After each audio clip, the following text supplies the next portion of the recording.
Metroid Prime, the game that successfully brought Metroid to 3D and is generally considered one of the best games on the GameCube. I won't waste your time singing the game's praises, almost every other person to tackle the game has that angle covered. No, I'm going to talk about a specific area of Metroid Prime's design, both the good and the bad of it. I'm going to talk about the world design of Metroid Prime. Let's start with the good, shall we? Metroid Prime takes place on the world of Talon 4, after our heroine, Samus Aran, stops by to check out a distress signal. The distress signal turns out to have been sent by the Space Pirates, a group of interplanetary raiders whose name really undersells how much of a threat they are. They're less space pirates and more of the hostile enemy nation, powerful enough that entire military groups are dispatched to face them down and fail. Or, one lone bounty hunter with suit of power armor strong enough that she qualifies as a walking battle tank, and she succeeds. Sorry, my voice is a little shot today. Anyways, my talking ability, jeez. Okay. Anyways, regardless, Samus discovers that space pirates have been infusing the wildlife of Talon 4 with a special radiation known as phazon, and have been very successful. Too successful, in fact, and one of their experiments is broken loose and practically destroys the frigate Orpheon, where they've been doing their testing. Samus finishes the job, and Orpheon crashes down on Talon 4, with Samus falling. The rest of the game takes place on Talon 4, and the first thing the players will notice is that Talon 4 looks really good, even in 2019. The game uses an art style that's just stylized enough to keep the game from aging poorly, but still feels like it could be taking place in reality, which is a delicate balance. Talon 4 is also pretty well designed, and the majority of it feels very natural. Each room and corridor feels like it belongs, and the game never really delves into the sort of video gamey feel of having areas that don't really make any sense except as part of a video game. Furthermore, for the first part of the game, progression feels fairly natural as well, as the player finds power-ups, bosses, and items as they explore, rather than being led there by very gamey routes. This is especially true in the Talon overworld, Chozo Ruins, Magmore Caverns, and the first visit to Fendrana Drifts.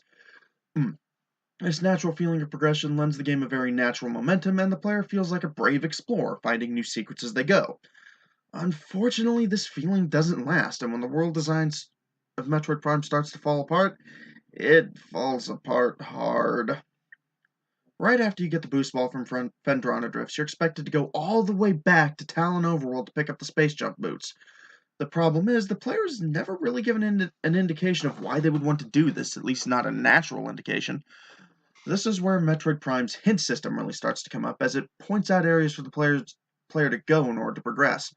Unfortunately, I get the feeling that Retro Studios was using it as a crutch, and this is especially apparent if you turn the hit system off, as the game suddenly expects you to backtrack almost all the way back to where you first arrived on Talon 4, purely on the memory of a half-pipe that you walked past on your first visit to the Chozo Ruins. And honestly, if you didn't try to roll around in the half-pipe, nothing really stuck out about it architecturally. Even worse, the rest of the game is like this. After getting the space jump boots, you have to go all the way back to Fendrana Drifts in order to proceed. You're crisscrossing all over the world with very little indication of where you're supposed to go and why. This gets really painful when you discover the wreckage of the frigate Orpheon, a mostly underwater area that is outright punishing if you don't have the gravity suit. The gravity suit, for the record, is back in Fendrana Drifts, but you need a bunch of extra stuff to get to it, none of which is anywhere near Fendrana Drifts. There's also no indication that you need the gravity suit to traverse the wreckage of the frigate Orpheon until you're at the bottom of a long, submerged shaft, whereupon you will have to take a long, painful climb to get back out of the underwater tube, to get back up the underwater tube, in order to get out of the wreckage. Part of what makes this so annoying is that while the world of Talon 4 feels very natural, there's actually surprisingly little in the way of shortcuts to get you across it in any kind of hurry. There's surprisingly few connections between areas, and most of them are really far away from each other. The two exceptions to this are the Talon Overworld and Magmore Caverns.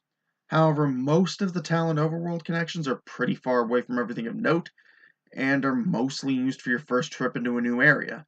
Magmore Caverns, meanwhile, pretty much only exists to hide a few power-ups and have a bunch of connections to the rest of the map. This place is really easy to traverse, and the player will find themselves using it as a glorified shortcut from one area to the next as the game goes on. This lack of interconnectivity and shortcuts within areas becomes especially painful if the player isn't aware of the need to gather artifacts in order to access the final area. While it is perfectly possible, in fact quite easy, to figure out that the artifact type exists pretty early in the game, the player never has the need to figure the artifact temple where you find that information out until the very end of the game. If they don't, they'll suddenly find themselves having to revisit every previous area, hiccups, looking for 12 artifacts scattered all over the place, often with some sort of puzzle or challenge hiding them. One is even hidden in a mini-boss fight that I think the game expects the player to find on accident, since the mini-boss in question is otherwise entirely skippable. I walked past it twice on my last playthrough without even realizing it was there.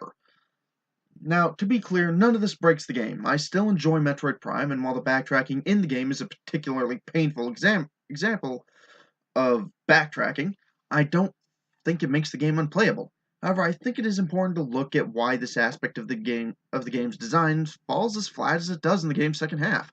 And of course, the world design isn't the only problem with the game. The wave beam is pretty much useless outside of glowing purple enemies.